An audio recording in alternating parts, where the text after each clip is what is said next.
Hi, ladies and gentlemen. Thank you so much for attending this presentation. I want to thank Dr. Sala and Angelica and all the staff for this incredible conference. It's just remarkable, and my wife and I are thrilled to be here. We just love the islands, and it's a great escape from the mainland.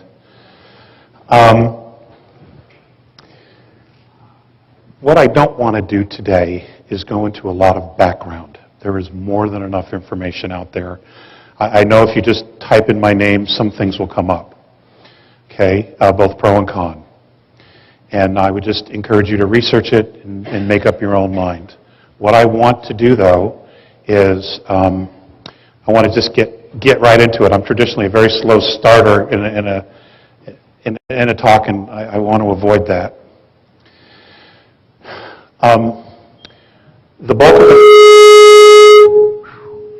The bulk of the talk will be about mentorship. I want to spend about 15, 20 minutes just kind of bringing you up to speed with things that are going on in the world. Obviously, I'm going to assume you're all paying attention to what's going on. The world politically is changing dramatically. We are moving towards a fascist world government. Individual liberties and rights are disappearing all the time. In fact, here in the United States, the only reason we have a Bill of Rights is because of the Second Amendment, because they haven't figured out how to get the guns. The Constitution is essentially gone. They're doing whatever they want, whenever they want, regardless of the boundaries and the chains that the Constitution limited them to.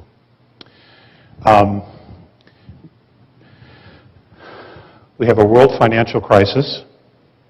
All of these things are done as a matter of control.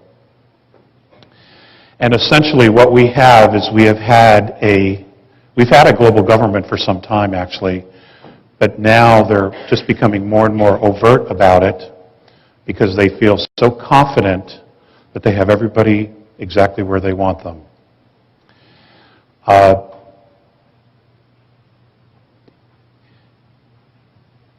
The next couple of years are just going to be absolutely amazing. It's going to seem like 50 years, all the changes that are going to occur. In the end, however, we will look back at it and say, my God, what a blessing. Because clearly what we're doing and what we have created for ourselves isn't working. It has only detached us so much, not only from the earth, but from who we actually are as souls, as beings. So it's not sustainable in any way, shape, or form.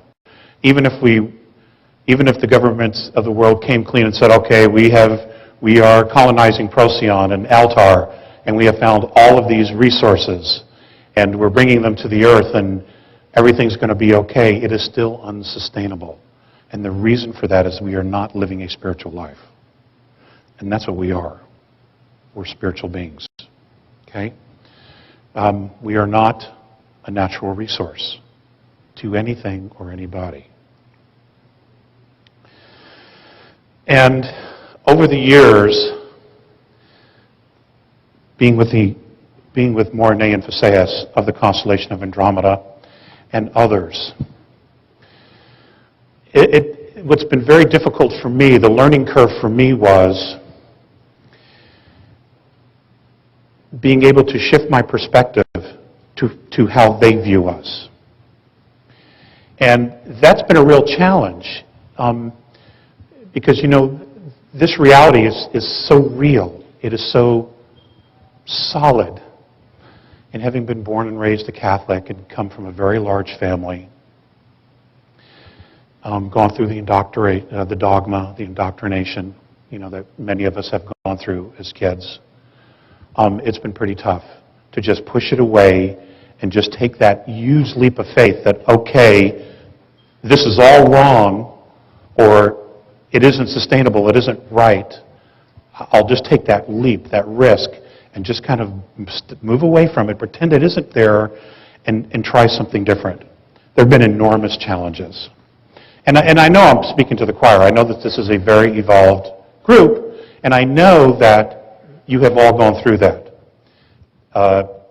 Vision quests,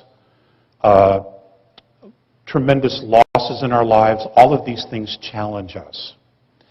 And those events help define who we are and who we've become.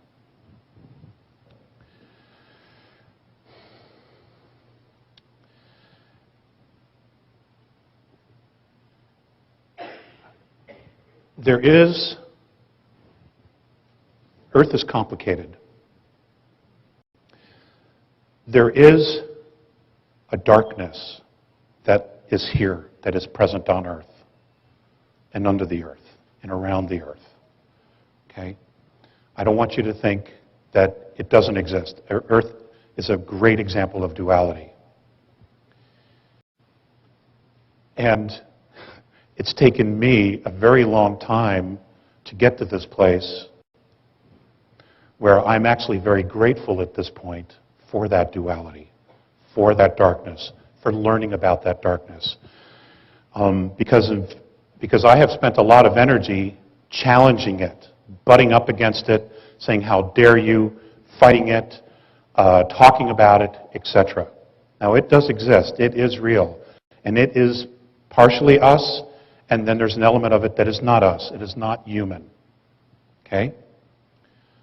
It's dimensional, spiritual, whatever you want to call it. But what it's done is that it's helped me realize what it is I don't want. So, once you've come to that place of realizing what you don't want in your life, you can actually begin the work of building what you do want. Because intention is everything. Okay? And you have to have intent in order to create anything, even ourselves. There had to be the initial intention to want to experience, to want to create physicality, to want to leave eternity to come down and begin this journey of physicality. Whether it's here on Earth, whether it's in Andrómeda, the Pleiades, Orion, it doesn't matter. They're all doing the same journey. We're just at different levels. That's all. And I can tell you that the Andromedans, which are fifth density beings, they wouldn't want to walk third density. I've given them plenty of opportunities to trade places with me. No, they weren't interested at all. Okay? Not interested at all. In fact, one of the things that the first time I kind of put it out there was Morenae and Vissaeus looked at each other, and Morenae said to Vissaeus telepathically, because they're telepathic, how would we ever use money? Because they don't use money. They don't have a monetary system. It's completely, they just don't go there. Okay? So they didn't understand it. And if you've looked at some of the research, I did a presentation on money for them. Morenae had asked me to do that. And after several contacts of going through this presentation, Vissaeus just looked at me when it was over and he goes, I don't understand. Why do you have to pay to live on a planet you were born on? Okay? And that question still haunts me to this day.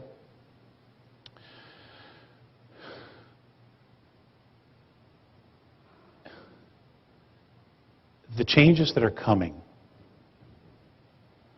are going to be nothing short of profound. Now, I know there's a lot of talk about 2012. I don't know the exact dates. I don't think anybody does, because we are still creating our future. We're creating it every day, every moment, individually and collectively. But there are some remarkable things that are coming out, not only in science, medicine, where quantum physics, and there are many wonderful speakers here at this show who are talking about that, and there are many other people out there in the world talking about these things, where they're literally proving that there is so much more to us than we've ever imagined. For a lot of you, it's like, duh, we already knew that. We've been beating that horse for years, trying to get people to come into that place, to finally get it. Okay? Well, miraculously, people are starting to get it. At least they're asking the questions, which is huge, okay? They're open to the idea of, well, maybe there is more to this. The biggest leap that the extraterrestrial races are excited about is the idea of us being open to extraterrestrial life, number one, and number two, to the idea of letting go of our dogmas. Because if we cannot let go of the dogma, we cannot embrace other possibilities. Because what we're going to find out is that many of the dogmas that we have held as cherished truths were false all along. And we have been building civilization on lies. And that's why none of it has held up. There's also a program that a gentleman by the name of Cliff High has created called Half Past Human, WebBots. I don't know if any of you are familiar with it. I would suggest you research it. It's fascinating. And, cliff notes of it, essentially what it is he has created spiders and he puts in looking for verbiage and words, and he's been able to essentially tap into the entire global internet of language. And what he's tapped into, I believe, is the subconscious of humanity, which is fascinating. It's dire, it's grim, but if you realize the conditioning we've had for Armageddon, to believe that Armageddon had to occur, that there had to be an end of the world, that there had to be a final judgment of everything we've done, then it only makes perfect sense that this would be the steps that we would take to get to that place, to prove ourselves right. The truth is, we don't have to create any of that. Okay? It's an opportunity for us to take a look at these possible scenarios and say, you know what? I don't want that. I'm done with that. Okay? I'm choosing this, and then we can start to build and create something different. And that's literally where we are as a society, as a humanity. Okay? In service to each other, we will remain free. And it's about freedom. All of this is about freedom. Free will and freedom. True liberty. Earth was never meant to be a slave planet. You were never meant to be slaves. And you should absolutely resist going there, because it is not who and what we are. I can't say it any simpler than that. Now, it doesn't mean that you just turn the other cheek, and it doesn't mean that you don't stand up for yourself. You have to. To do nothing, to say nothing, you're condoning the actions of others. That doesn't mean you have to march, but what you should do is make the choice.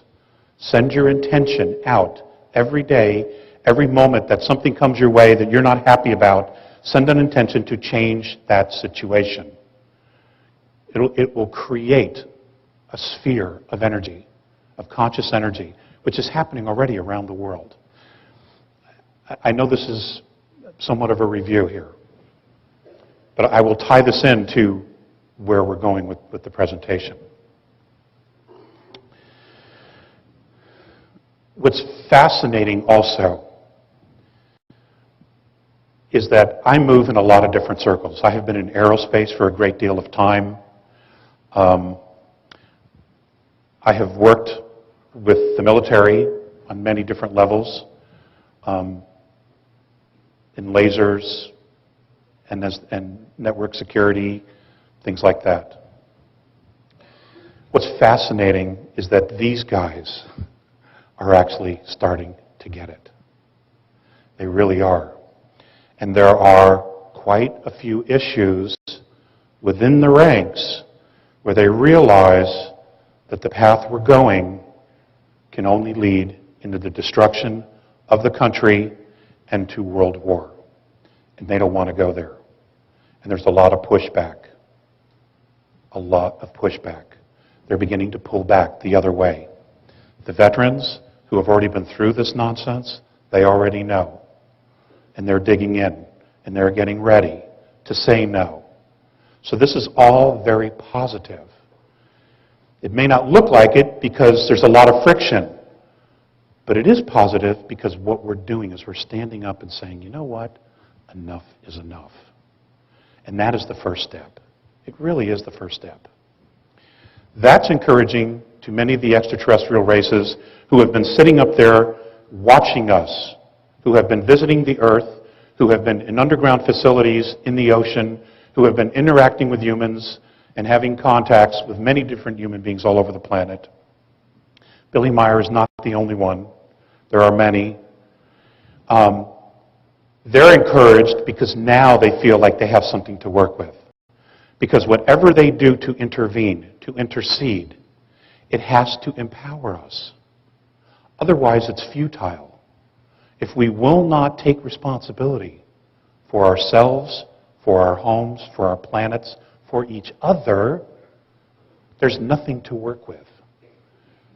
They're extremely encouraged. So much so that the Andromedan Council has begun discussing mentorship of Earth. And as of right now, there are 4 races who have already signed up. And genetically, they are connected to Earth. Now, genetically connected to Earth means that they have been here in the past. They have probably been some of the gods that have been worshipped, who have left offspring and have created civilizations. Okay? Here. And we're the remnants of it. This is why we have already so many different races. There's a lot more to all this. We also have a situation where our solar system is moving through a very particular part of the galaxy. We are moving through a plasma belt. We are moving through the galactic plane. And this causes a lot of shifts. It changes everything. It's like the ultimate Mercury retrograde. Okay. Which can be pretty scary, actually. So, I'm going to sit down.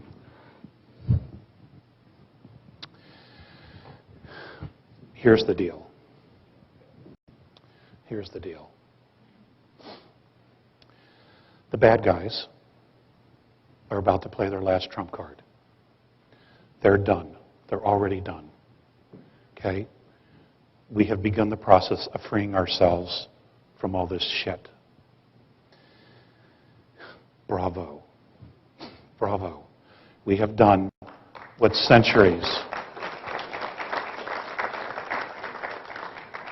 We are about to do what centuries of human beings have not been able to do. And that is get the big picture and realize that we are all one. That no matter how much we disagree, you're my brother, you're my sister, and there's nothing I can do to change that. We have to figure out how to live together, and in reality, we can live together. We can. It's ridiculous to think we can't. In fact, we have to really work hard at not learning to live together. Okay?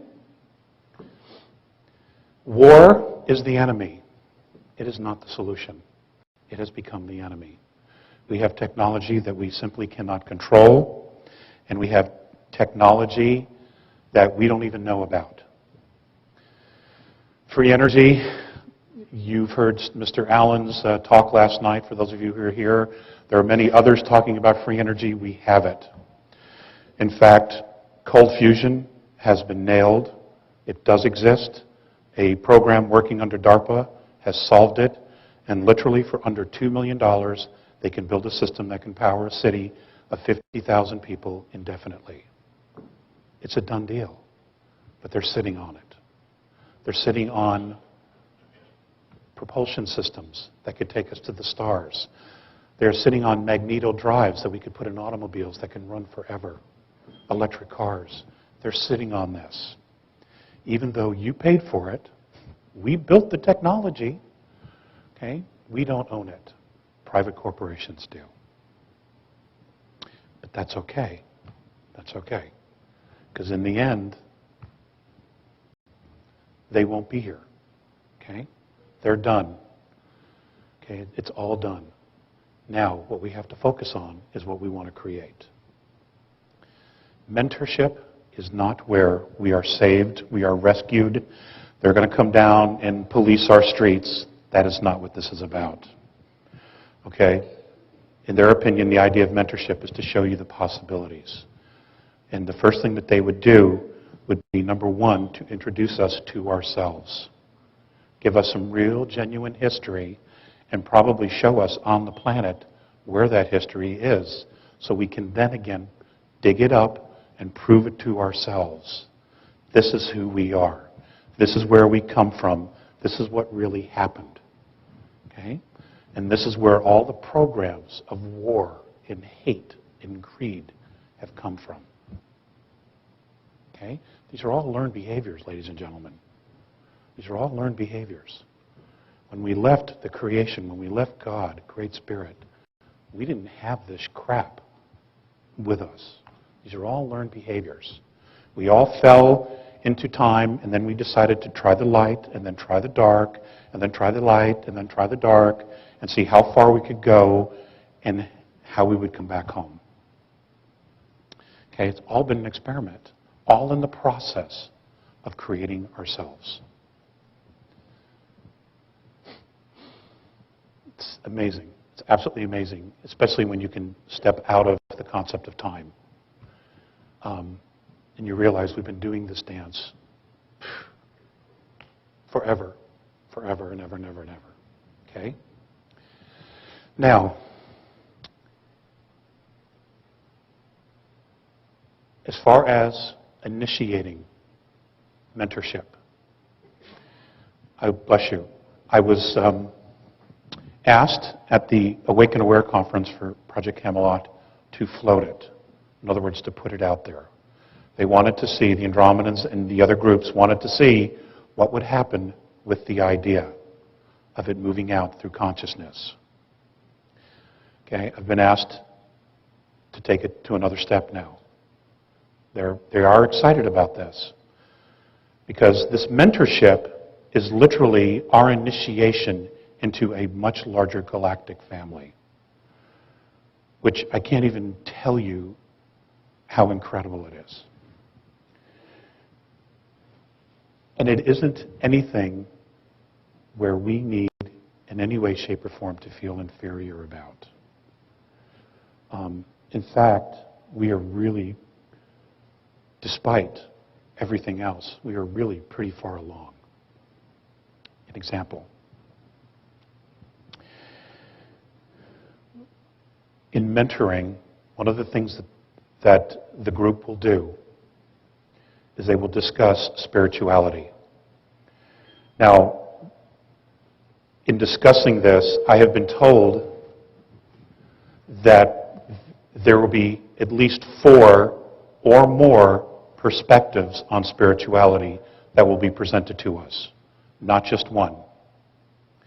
They all have things in common, but different civilizations have different ways of expressing themselves.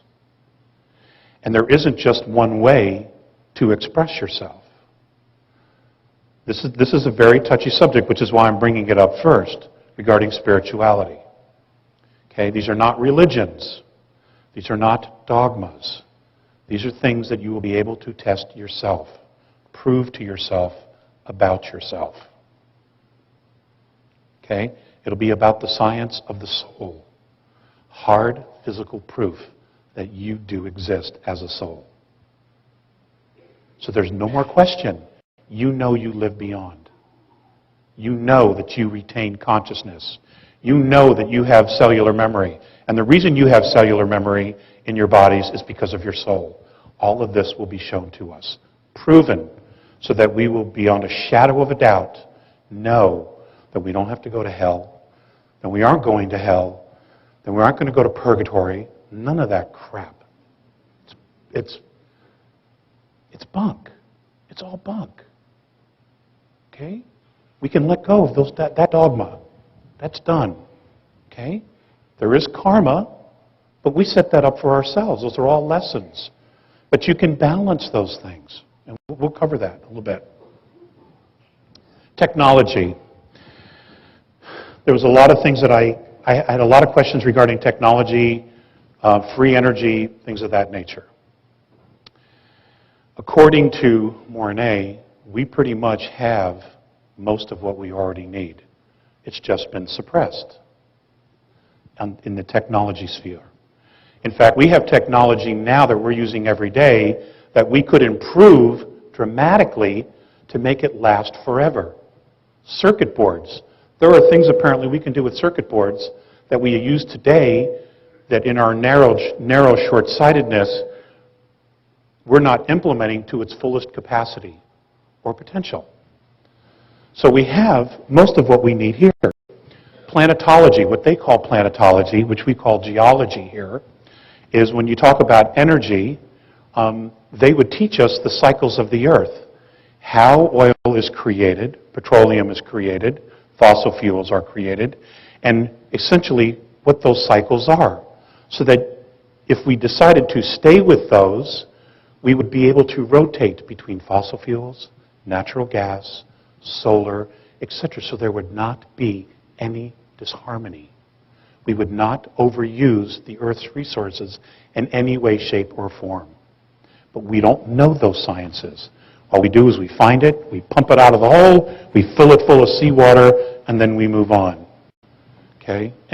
Wrong answer. Okay? Electricity. We have electric cars. There is technology that already exists that can be improved. They literally do not have to give us anything else at the moment except ideas that we can create. Their thoughts were, why aren't all the major cities inside the cities using electric vehicles? Because you're traveling short distances inside major cities. Why not use electric there? And then use petroleum on the outside for longer distance and for shipping, things like that, at least to start. They have so many suggestions that we could use right off the bat. The biggest change, the biggest mentoring would be in health.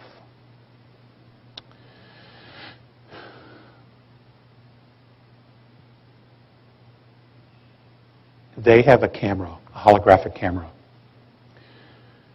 And it was interesting, Mr. Mellon Thomas made reference to this last night in his talk.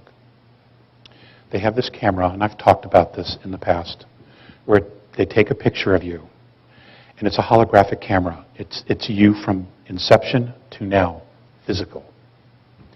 They can take this slide out, this holographic slide, and they can look at your body in sequences, and they can pull areas where your body was the strongest, whether it be liver, kidneys, bone structure, nervous system, brain waves, it could be anything. And what they do is wherever your body was the strongest, they will pull that slide out. They will put it back in the camera, and they will reinvigorate, re-heal your body with your own imprint.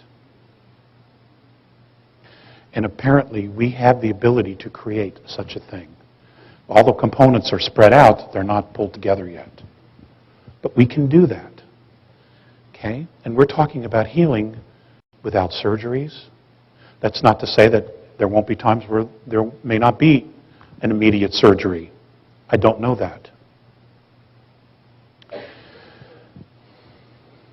Politics. The mentoringship of politics.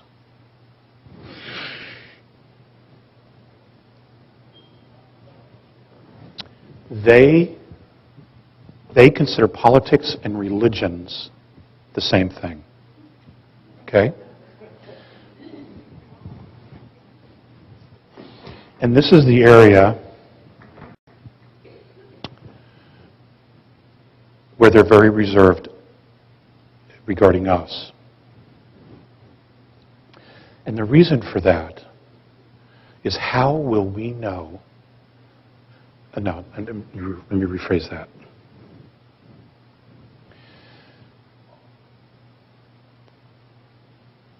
Can we, will we, let go of traditions and dogma to embrace something we don't know. I'll give you an example.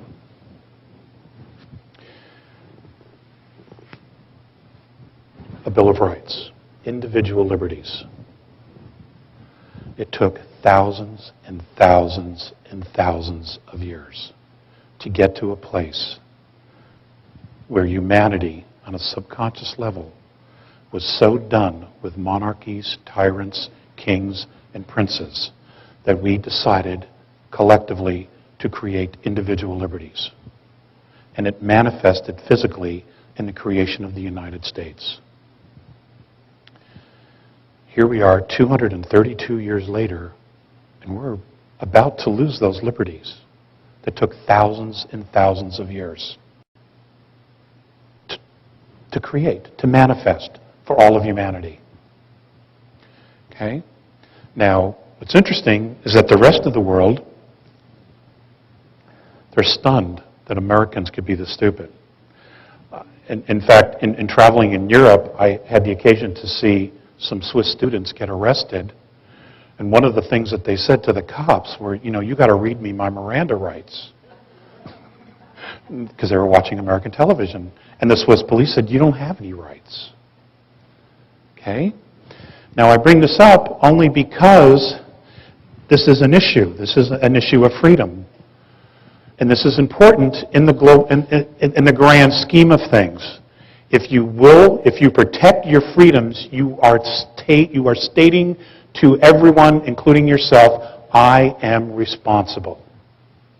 And that is the number one priority to taking the next step forward into advanced maturity in meeting face-to-face with benevolent extraterrestrial races. They are not going to babysit. It never works. It's not their job. Their job is to give us a start, because we have been so manipulated for so long. It would seem like forever. And we haven't even been aware of it. But the people are waking up. People are beginning to become aware of it. But we have to protect our freedoms. Okay? The world, Earth, was never meant to be a slave colony, a slave planet. That was not the intent at all. And we should never put up with it or tolerate it in any way, shape, or form. Okay? We need to tell them to kiss our ass.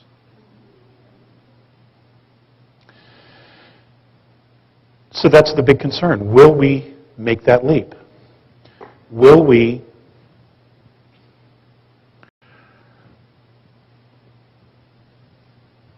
let go of having to be right in order to know what the truth is? I've had that very question put up to me, said directly to me. Can we also truly learn to forgive? Because everybody's had a role to play here. Okay? We've all had a role to play in creating this scenario, this game. Now,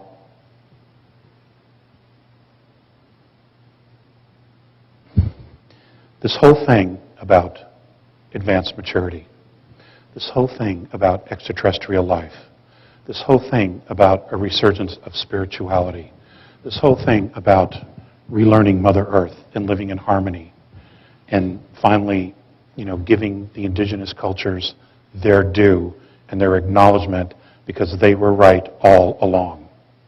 Okay? We were wrong. Civilized, industrial civilizations, they're not in balance. It's not to say they can't be, but what we've created is completely out of balance and has pushed the Earth to her limit. So we have to give them their due.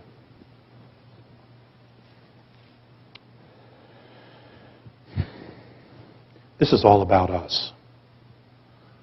We are the ones calling this forward. We are the ones who have asked for this. We are the ones who are making this change ourselves, within ourselves. We are the ones. This isn't where... Well, Nobody else is responsible for this but us. Okay? Apparently, on some level, we have decided this is as far as it goes, whether it's conscious or not, globally, but there's enough of it, enough conscious people who are making these choices to decide that this is as far as it goes the way it is. And it is ending.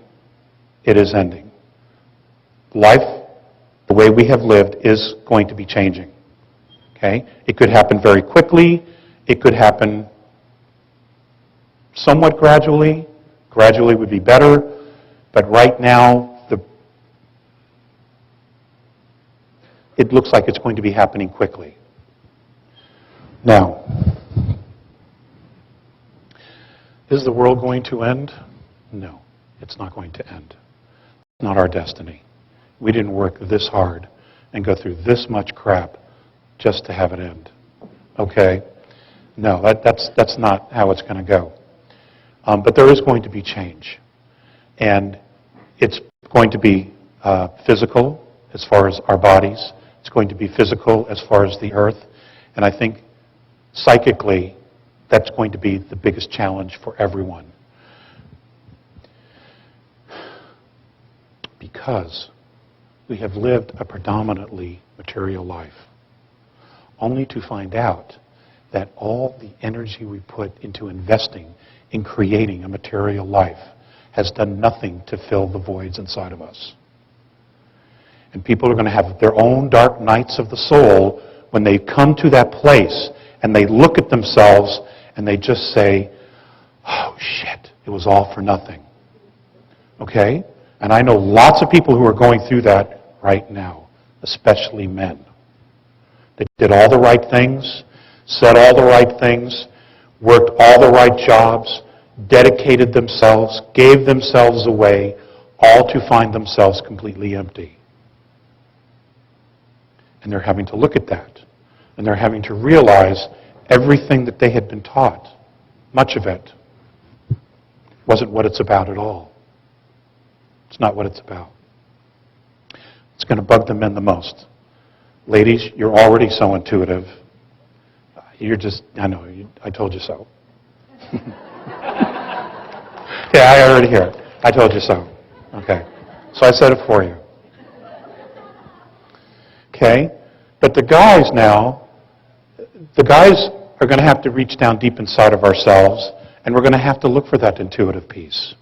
We're going to have to learn to trust that intuition and not just our ability to mentally strategize everything that's going to happen in the world. Well, if this happens, I can do that. If that happens, I can do this. If these two things happen, well, I can do that. But then there's this, so I need to compensate for that. I mean, we make ourselves crazy doing this, okay? Because we haven't really learned to get to that place inside where we just learn to trust the flow. Because we've not embraced the flow in a very long time. Now, I don't necessarily mean the gentleman in the group here, okay? But I am talking about the outside world. There are a lot of people really struggling because they've done all the right things and they cannot understand why it doesn't work, okay? And they're blaming God, they're blaming their relationships, they're blaming everything, the government, and it isn't any of that. It's just that we've been on the wrong path and we've been building the wrong kind of life. And now we have an opportunity to do something different. But, oh, it's not a but. But what we need to do, though, is we need to focus on what is it that we want to create. What does a planet of peace look like? What does a planet without war look like? Do we still want to have a planet that has a monetary system? Do we want a planet where there are no pharmaceutical companies, we just use natural ways of healing? Color, light, and sound. You know, these are not overnight transitions, but it's a preparation. And those of us who have gotten it and have been talking about it for 20, 30, 40, 50 years, you're now finding yourselves coming to a clearing, and there are going to be people waiting for you saying, how did you know? Can you teach me everything? I need to know now everything. Because our survival instinct is so strong. And we realize that the system we have isn't working. It's coming apart. And we're blessed that it hasn't happened all at once, that we can take this gradually. But it is happening. Okay? The blinds are being lifted. People are coming out of their comas. And this is what it's about. And it's happening in all walks of life.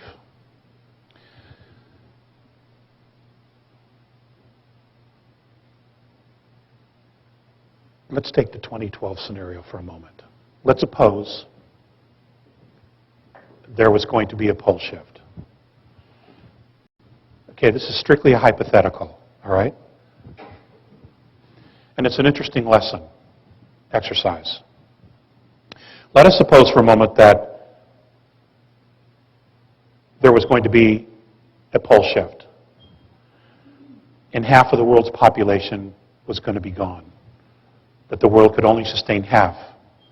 And the government came out forward and said, hey, this is really what's going to happen. And we've been preparing ourselves. We've built our underground facilities. Sorry, they're not for you. We've been building bases on the moon and Mars. Sorry, they're not for you. And we have all this advanced technology, but there's no point giving it to you because all this is going to happen to the planet. You're on your own.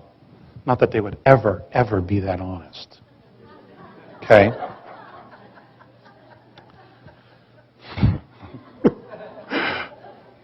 Okay, well, let's just suppose.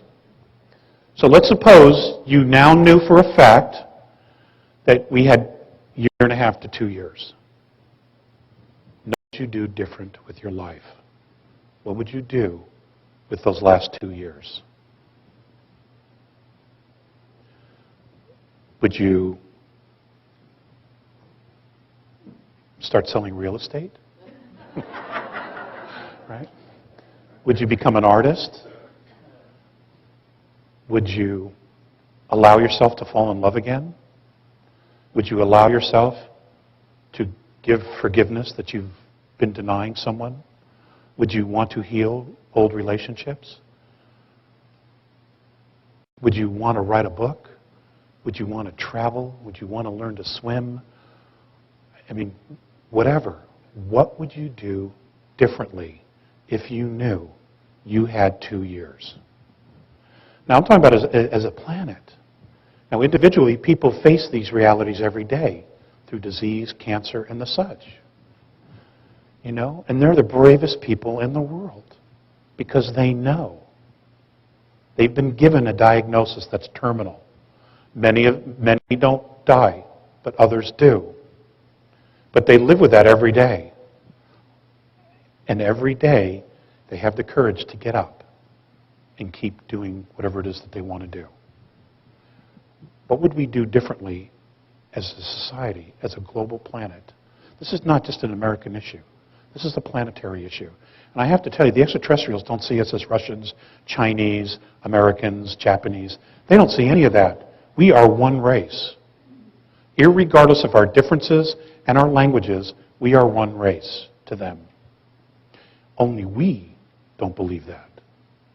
We're the only ones who don't believe that. Okay? What would we do differently? What would you do with your life?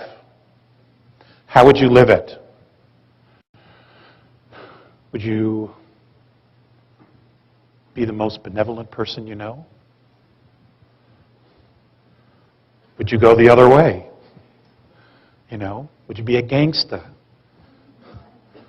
You know? Would you sing love ballads or would you sing rap?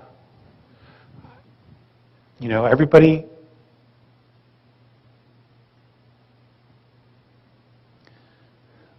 The reason I ask this is that the future isn't set. Now there's talk, I heard something recently about a star going nova. That's about 3,200 light years from us. Don't worry about that. There's more than enough help here that that's not how it's going to go for us. Okay? That's not going to happen. I mean, it may go nova, but technology exists, and there are plenty of resources in our particular solar system right now to ensure that that's not how we're going to end. Okay? Because there are a lot of people very, very curious about us. Now, the reason I say that is that we are a planet that has 22 very specific genetic markers. Okay? We are a collection, a collage, a compendium of many different extraterrestrial races living together. This is not common out there. Okay? Especially in third density in a very complex ecosystem like we have. Okay? It's not, there aren't that many. And they're here to watch us because we are, as a civilization, at a place where many of them have been before. And that is that we are spiritually evolving. At the same time, we have created technology that we barely know how to contain and use. The technology was created in a space of fear. Those using it, holding it, maintaining it, controlling it, are in a space of fear.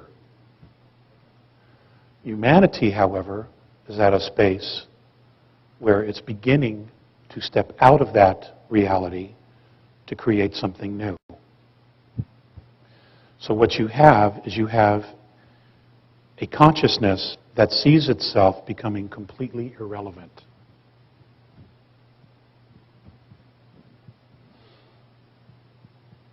Which makes them unpredictable. You know, and nuclear weapons are no laughing matter. Ever. Okay? Now, there are extraterrestrial races, benevolent extraterrestrial races, having contact with some military sources on Earth from different countries. God, there is just so much going on. And the wild card here really is us. We're the kingpin. We need to continue on this movement of not only sticking together, but focusing on what it is that we really want. What kind of world do we really want? We really can't be serious about wanting to create a global government that controls every aspect of our lives. Look at what they've done with the world already. Why would we trust them with anything else? We can't.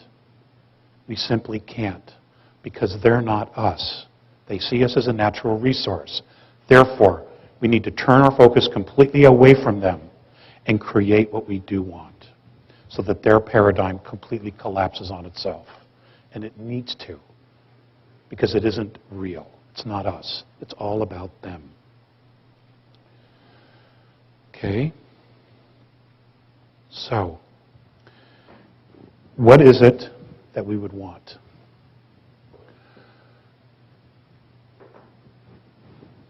The protocols for contact. This is very difficult. And what makes it difficult isn't the actual, okay, here we are, now you see us, here's our ships, now you know we're real, okay? The difficult part is, how do we set up the protocols? How do we approach them as an equal without worshiping them, because that will make them leave in a heartbeat? The benevolence, anyway. They're not into that. Okay? The regressives, they'd be more than happy to allow you to worship them, because we've got a history of that already. It's in the Bible, Old Testament, Egyptian books, Sumerian texts. Got plenty of history of that. Okay? That's never served us either. Begin within yourselves to begin visualizing what the protocols would look like. Now, in the last conversation that I had, I asked who would be the most likely people at the moment, the way things are now, that they would contact to begin a dialogue regarding mentorship. And the answer would probably surprise you. It definitely isn't the United States, okay? Even though we have probably the most advanced technology the world's known since Atlantis. It's the Japanese. It would be the Japanese government at this moment. Because of their prudence, because of their integrity, and because of their dedication to their own people. Now, that's something to think about, okay? This is a country that took 3 nuclear weapons, okay? And look at how far they've come. So, when will this happen? I'm not exactly sure. I do know that between now and the fall of this year, huge events are going to occur.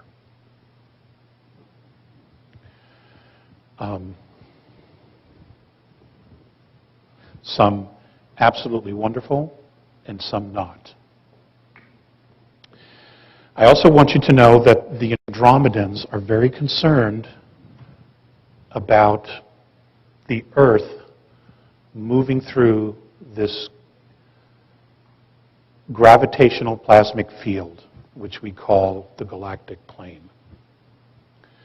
It is their concern that the planet itself, when it hits it, because of its vibration, its frequency, it's going to bounce off of it at first, creating a huge global quake.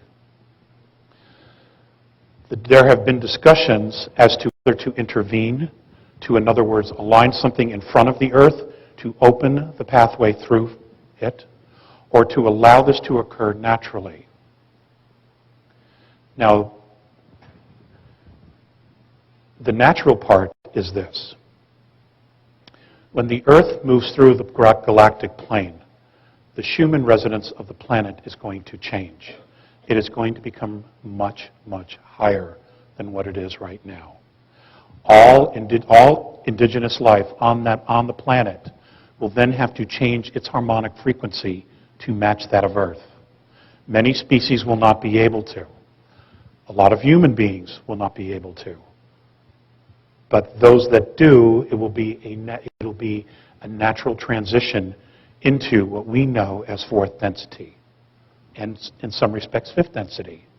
Those kids that are coming in with 3 strands of DNA, they will be able to go between 4 and 5. They will be telling us, coming back and teaching us what's ahead of us. They will become the educators. Okay? Half of them are ETs anyway, who have volunteered to come into this place simply because none of our forefathers have ever experienced this before. So, I don't know if there'll be intervention on that or not. There will be Earth changes, though. Okay? And I don't know at the moment, if that happens, where the safest place to be is. I don't know at this point. If I find out, I'll definitely let you know. Okay? But intuitively, you will get it. I'm sure you will get it, that you will be exactly where it is you're supposed to be. And you will know exactly what it is you're supposed to do. Okay? You have to know that, because that's what this is about.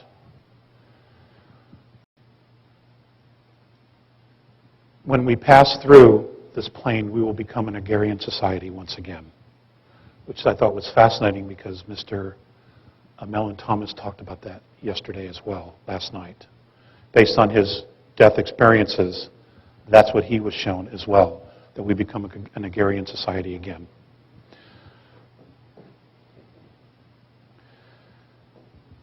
It's not to say manufacturing will go away, it won't, but we will not solely be on it. We will become indigenous people once again with the planet. I'm also told that many people, once we have passed through this transition, this change in frequency and harmonics, that many people will opt to go to different star systems and represent Earth, represent our civilization. Because there is a huge perk to being the only planetary society to actually go through such a shift as this.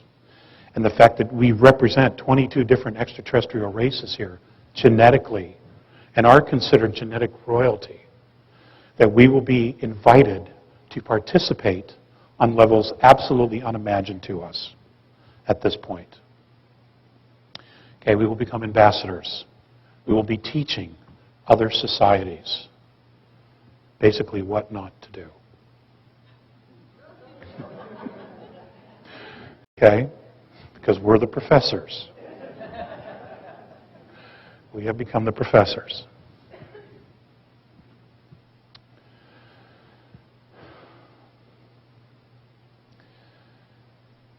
A gentleman, and I'm not sure if he's here, his name was Gilbert. I spoke with him yesterday. He asked me to give him, in one sentence, the bottom line to all this. And I've been searching for that one sentence, that bottom line, all my life. But I heard someone else say it yesterday.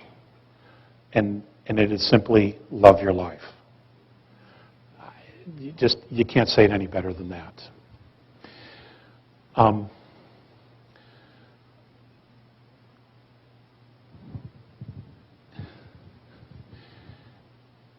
You know, we've lived in the duality of light and dark. But we've almost completely ignored the fact that there's a third duality here, and that's balance. Okay? We have always been somewhere between the two, never realizing that the balance is actually its own duality as well. And none of us have given that space enough credit. And we certainly don't teach that in our spiritual philosophies or religions of the earth, of just finding the balance. Many of the indigenous cultures have known that all along. You know, they've known about the balance. And in saying that, I brought that up specifically because what needs to be acknowledged here is that the United States changed the world. It changed its perspective. It changed the direction. Up until now, it has probably done more good than harm.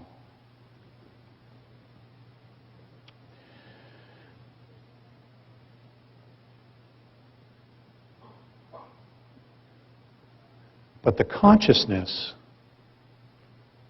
of America has radically changed.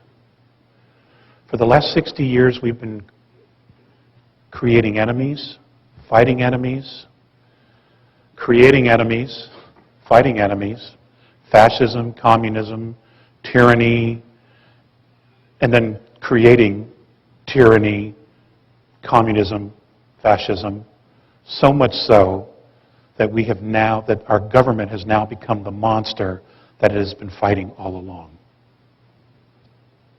Okay? There's a great lesson there in holding on to something and putting too much energy into something that you actually become that which you hate. Okay? We're faced with that. I want you to know that there's not a single benevolent extraterrestrial race up there, the Andromedans at all, who are going to do anything about our government. That's our problem. We let this get out of hand. We let them get out of control. We let them usurp our rights. We let them build all this technology without sharing it. We've let them run amok. We have not managed our constitutional republic, and we have let them take our rights away. That's our responsibility to fix. Now, I'm not advocating overthrowing the government, but what I am advocating is the fact that you absolutely stand up for yourselves and don't take this horseshit any longer. We simply can't do it. It's become a detriment to the planet. Okay? And we are responsible for that.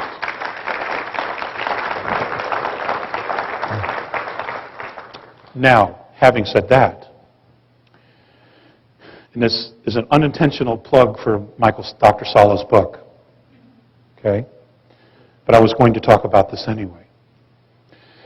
In the late 50s, the United States government signed a treaty with an extraterrestrial race who they believed to be benevolent.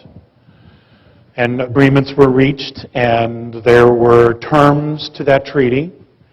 And shortly after that treaty was signed and agreed upon, the extraterrestrials broke the treaty because technologically they were far more advanced than we believed they were. Okay, so the government was tricked into it. However, we called that upon ourselves. We brought that experience to us because of our treatment and our behavior with treaties. Just ask the Native Americans. We signed 263 treaties with the Native Americans, and we broke 263. And it goes on and on and on. So if you need proof of karma, there's one for you. Okay? We drew that to us because we haven't walked our talk. We talk about it. We sing about it at sporting events. You know, we beat our chests, but we haven't walked it at all. Okay? It's in our face, ladies and gentlemen. It's in our face. And once again, America is at the forefront of this. Okay? This economic crisis, in the end, will be a godsend because what will happen is the ridiculous laws and restrictions and regulations we have put on ourselves will all fall away because there'll be nobody to support them. That's number one. Number two, what makes us great is that we think out of the box. We create something out of nothing. We create solutions to impossible problems. That's what's made us great. Okay? We need to re-embrace that spirit, that wild spirit that freed the world, that changed the world. It doesn't mean that we cannot share that spirit with other nations, because other nations are getting there. Hell, Russia's just as free as we were 25 years ago now. They're changed so dramatically. They realize that what they were doing no longer works. Okay, there's a lesson there. Putin was very specific, don't go to communism, it doesn't work. Okay? But this is not about politics, this is about control. This is about control. And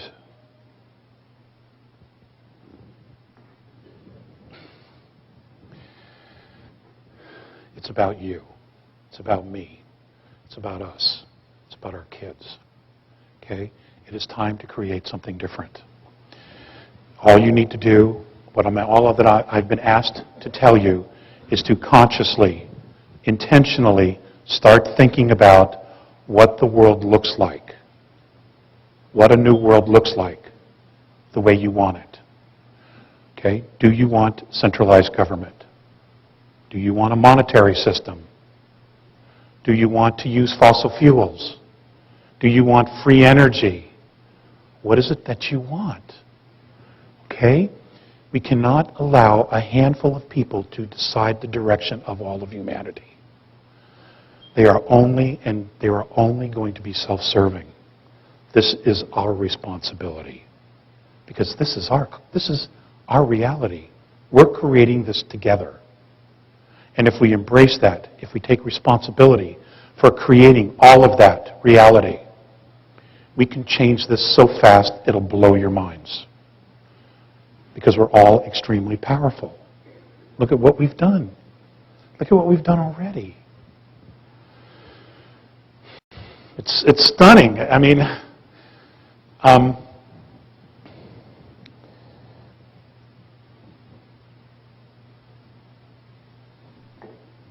experience that I had when I go on board, they're fifth density beings. Immediately that I come on board, a belt is put on me. And essentially what the belt does is it holds all of my atoms together so that I don't fly apart, because I'm a third density being. My vibration is very slow, compared to them. This belt regulates the speed of my atoms so that I can actually coexist with them. Now, what's fascinating about that, what's fascinating about fifth density as a third density being, is that my body is moving before my thoughts are. In other words, if they start walking, I'm walking before I stop to think about walking. Okay? Because now I'm connected directly to my higher self, to my soul. I'm not waiting for my ego to click in and say, okay, start walking. Okay? The other thing that was very, very difficult, and I'm going to give Joan Ocean credit for this because she brought it up yesterday in a conversation we had, is you feel like you're losing yourself. You feel like you're just dissipating, becoming invisible. And you're actually not. What's happening is that on a higher vibration, your ego doesn't exist. It falls away. It simply cannot exist in that harmonic. It has no relevance whatsoever. And then what happens is, and it takes some time to adapt, is you're confronted with who you really are. You're introduced to yourself. And at first you don't recognize it because we're so conditioned to this. You know, we're so conditioned to all of this that this is what feels real. Logically, we know we have a soul. When we meditate, we get into that space, but we are still totally conscious of the fact that we are in a physical form. There, in fifth density, my experience has been, you don't even think about the physical form at all. Okay? You're moving, your physical form is trying to catch up to you. It's absolutely amazing. What's also amazing is that if you close your eyes, you can see 360 degrees around you. Okay? You know exactly what's going on everywhere. I could feel everyone that was around me. I could feel their emotions. I could feel them look at me. I could feel them think about my appearance, what I represented, how I was standing, all of those things. I didn't always hear the telepathic communication because a lot of it wasn't directed specifically at me. When it is, you hear it. And it's like we're speaking now, and you know that it's coming from someone because they're looking directly at you. Except their mouth isn't moving, but you're having the dialogue. And for those of you who are mediums or channels, you know exactly what that's like. Okay? We will be moving into all those spaces. All right? We will be, and we need the mentorship so that we don't freak out and flip out, so that we can truly understand how to embrace our essential selves, what it's all about. The whole purpose of going through all of this stuff for humanity, all the thousands of years of tests, trials, tribulations, previous pole shifts, all of that was to take ourselves through this exercise, to move from third through fourth and eventually into fifth density. That's what this has all been about. It's all been a school. Okay? And we all volunteered. None of you were taken from a ship, thrown out the window and said, make it, figure it out. It's not how it happens. You know, and I wish it were, because then we'd have some other excuses. Okay? But we don't. That's what this is about.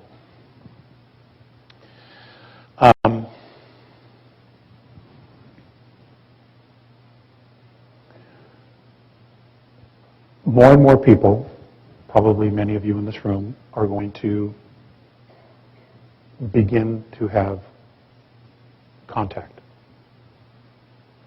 It's happening. It's going to happen all over the world. Okay? It's going to be picked up exponentially. Many of the races who have been here studying us, and I would suggest that you research the work of Colonel Wendell Stevens, because he's the foremost authority on contactees around the world. His books are available. There have been many, many races here studying us. They know us better than we know ourselves. And many of them are stepping forward and are going to be stepping forward to say, okay, we are going to participate in this process to help move us along because they understand us. They've been here around us, amongst us. They've observed us. They know the challenges we have. Okay, many of those specific races have been in exactly the same place as we are now. And they knew how to get through the hurdles, and they knew how to get through the traps, or to avoid the traps that apparently we may be stumbling into here. Okay?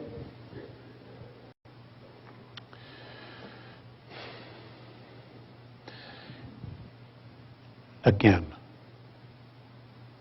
I know many of you in this room, if not all of you, have devoted an amazing amount of time into developing yourselves, into finding your balance, to finding your strength, to finding out who you are, what you are, and to find out exactly where you are, so that you know where you stand. Okay? Bravo. You deserve every accolade there is. The next step for you, now that you've been there, is to help create the world. What is it that we want the world to look like? Okay? It's us. We have to do this. No one else is going to do this for us. It has to be a grassroots level. All it takes is conversation, discussion.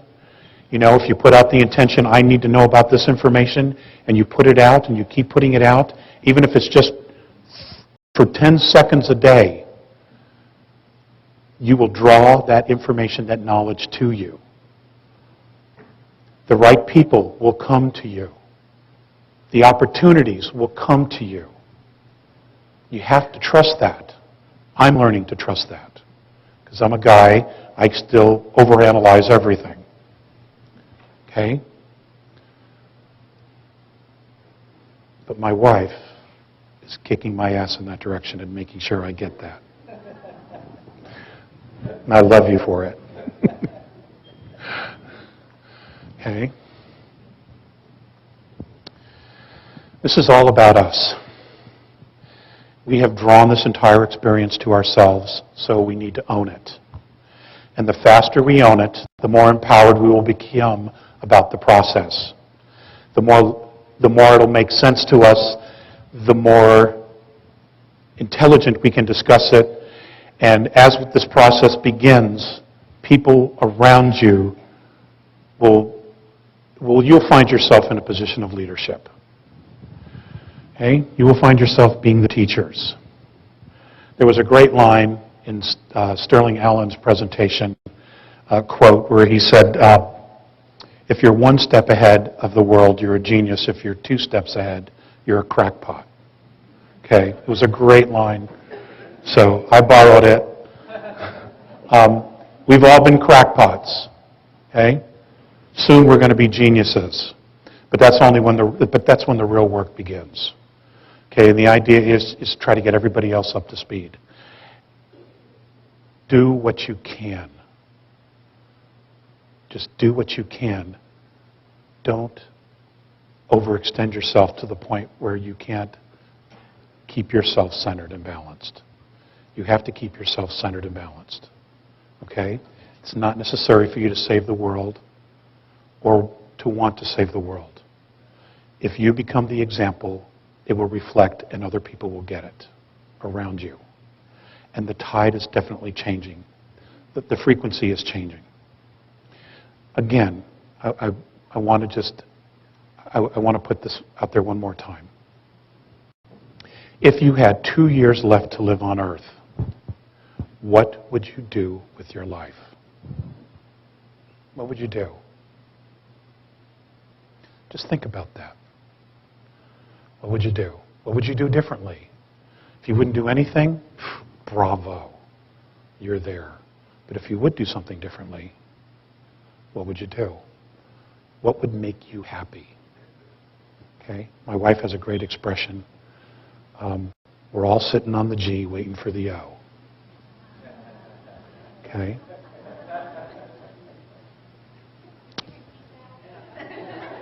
Okay? My wife, Audra, has a great saying, and it's we're all sitting on the G waiting for the O.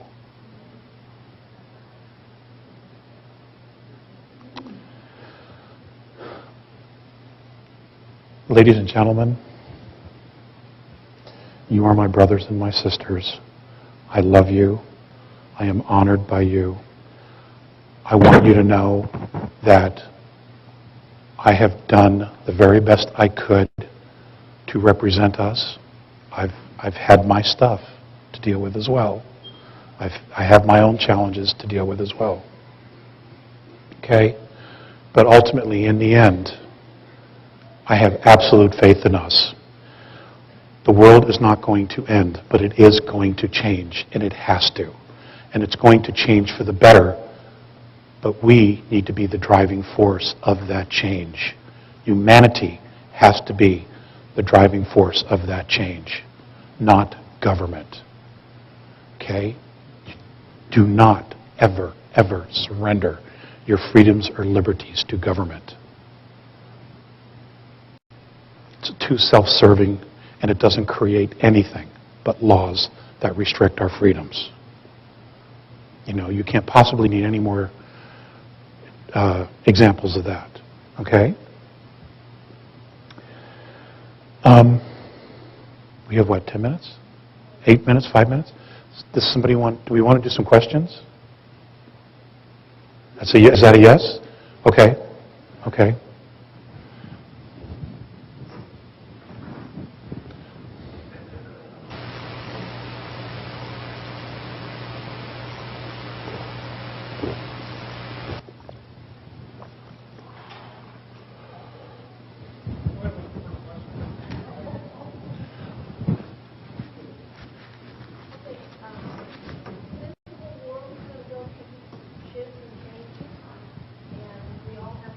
Stand up, for what is right, true to our spirit. I'm curious about what's going on, and what do they say about what's going on with the Middle East? I'm sorry, what? The Middle East. Same thing that's always gone on in the Middle East. They're watching it. It's all a play. It's all a drama. Okay? It's all about control. It's all about creating war. It's all about distracting us and creating a space of fear. That's what it's about. Because if we're all in a space of fear, we are not creating in a space of love. When we're in fear, we basically imprison ourselves. We put ourselves in a box. When we're not in fear, we are free to create. In fear, they're in control. In love, we're in control. That's all it is. It's the same drama that's been playing itself out for 4,000 years. It's the same thing.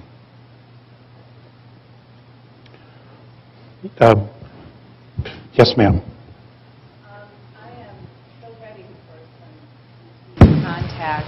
What is there a good way to prepare for that, or is there certain signs to look for, or that's a great question. Clues? That's a great question. It seems silly, but I can't honestly tell you one way that's better than another. What I would do if I were you is I would create your own ritual. Create your own ritual, make it holy, make it sacred to you. Create your own process of what feels safe and comfortable for you and where it is. Okay? And just allow it to be. And then tell the universe, tell the Creator, you're ready. This is what you want. But create the space. Go through your ritual. Again, set up your own protocols for how you would want that to work in order for you to feel safe. Because when it happens, it's a shock. It is a shock. It's an amazing shock, but it's a shock. Because your first reaction is going to be, oh shit, it's real. Okay? And then, you'll move through that. They know that. They already know that. Okay? And then just go with the flow. That would be my suggestion. Everybody would do something differently. That would be my suggestion for you. Create your own protocols. Okay? And make them sacred. Ma'am with the blue and the white sweater.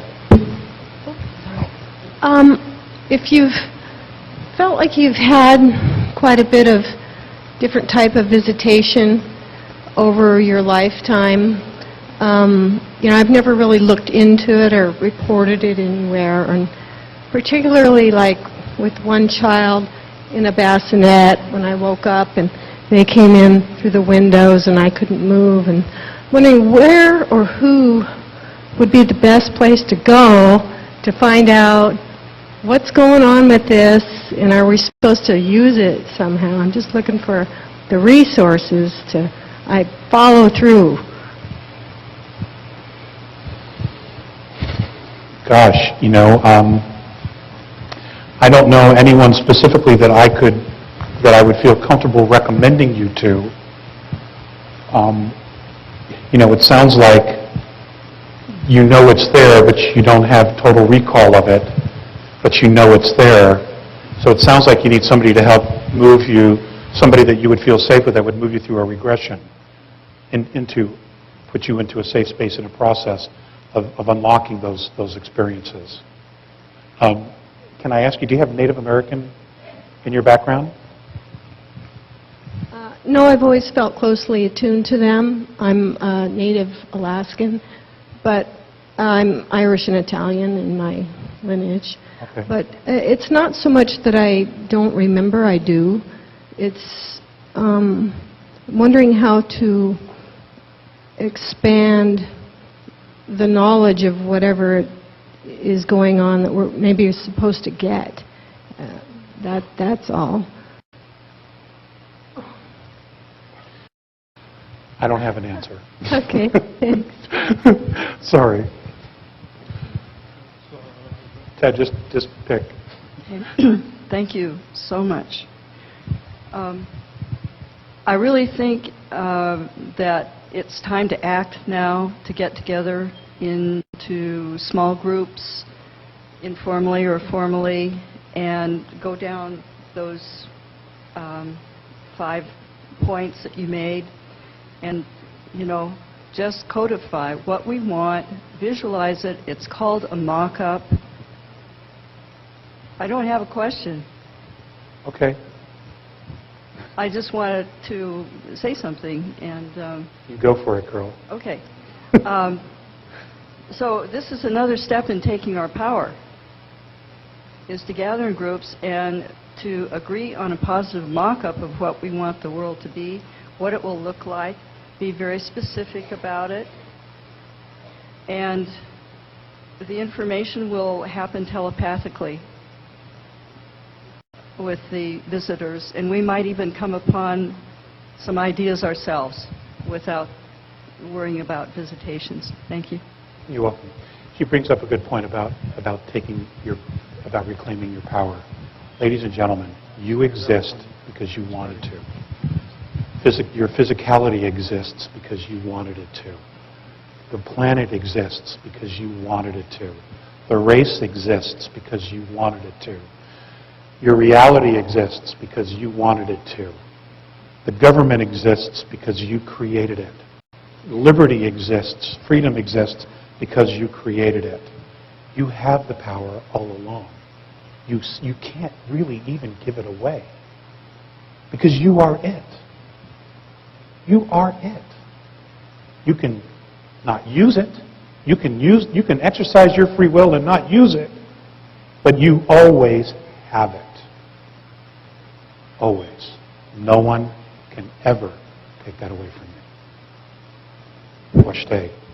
Thank you very much.